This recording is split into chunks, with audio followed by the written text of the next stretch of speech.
रमजान का महीना है। मस्जिद में नबी अकरम सल्लल्लाहु अलैहि वसल्लम के पास सहाबा मेहमान हैं, बाहर से आए हुए कुछ हजरात हैं। अब नबी अकरम सल्लल्लाहु अलैहि वसल्लम ने हर मेहमान को एक एक सहाबी के सुपुर्द कर दिया, आप इसको इफ्तार करवाएं, आप इसको खाना खिला दें, लेके चले गए। अब एक सहाबी पीछे बच गए, एक मेहमान बच गया। अब नबी अकरम सल्लल्लाहु अलैहि वसल्लम ने नजर दौड़ाई तो हजरत साबित रजी अल्लाह अन्हु बैठे हुए थे। फरमाया ये मेरा मेहमान है, ये अल्लाह के घर का मेहमान है, रोजे से है, आप इसे लेकर जाइए। अब ले गए घर में, अपनी बीवी को जाके कहा कि ये रसूलुल्लाह का मेहमान है सल्लल्लाहु अलैहि वसल्लम,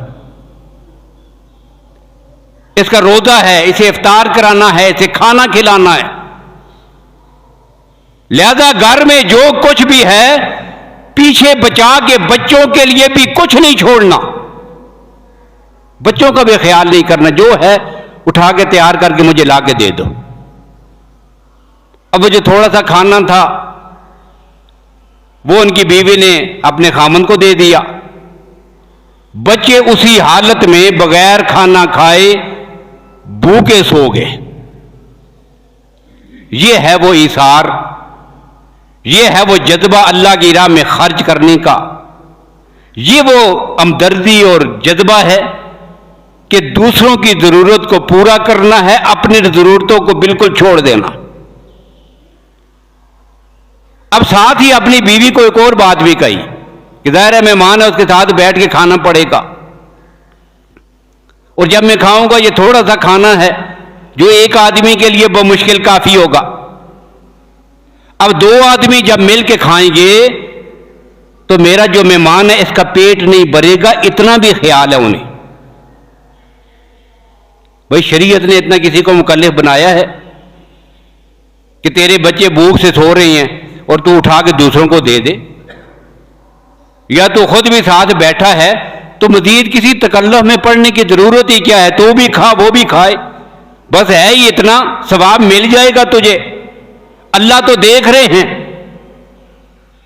लेकिन अंदर की जो कैफियत है और अल्लाह की राह में खर्च करने का जो जज्बा है, दूसरों की जरूरत को पूरे करने का जो एहसास है, रब ने रहती दुनिया तक एक मिसाल बनानी थी, फिर उनसे ये काम हुआ क्या? अपनी बीवी से कहते हैं कि जब हम खाना खाने के लिए बैठ जाएं, आपने ये जो दिया और चिराग जल रहा है इसे बुझा देना है, ठीक करने के बहाने बस इसको पकड़ के बुझा देना है, और फिर इसके साथ ही लगी रहना तब तक कि हम खाना खा लें। अंधेरे में खाना खाएंगे, और अंधेरे में इस वजह से कि मेरा हाथ बर्तन के साथ उस मेहमान के हाथ के साथ लगता रहेगा, वो भी समझेगा ये खा रहा है, मैं नहीं खाऊंगा, और सारा खाना मेहमान खाएगा, उसकी जरूरत पूरी हो जाएगी, वो सैर होके खा ले। इतना जज्बा, ये इसार, ये कुर्बानी, इतना ख्याल दूसरे भाई का। खैर रात को खाना खिला दिया, उसे खाना खिला के रुखसत कर दिया।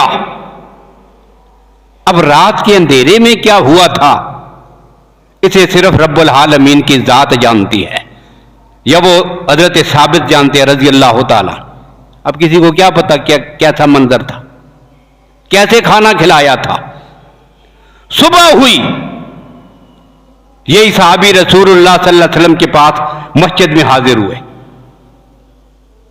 दरवाजे से अंदर दाखिल हुए, अल्लाह के नबी ने इशारे के साथ अपने पास बुला लिया, करीब आए। अल्लाह के नबी ने फरमाया, अल्लाह ने वही के जरिए मुझे तेरी सारी कैफियत बता दी है, जो तूने रात के अंधेरे में और तारीकी में किया था। चिराग को बुझाकर जिस अमल को तू छुपाना चाहता था, अल्लाह ने उसे इतना आश्कारा किया है कि सिर्फ मैं मुहम्मद ही नहीं, सिर्फ मेरे जमाने के लोग नहीं, रहती दुनिया तक क़यामत कायम हो जाएगी। रात के अंधेरे में किए जाने वाले तेरे इस अमल पर कुरान तेरी अजमत की गवाही देता रहेगा।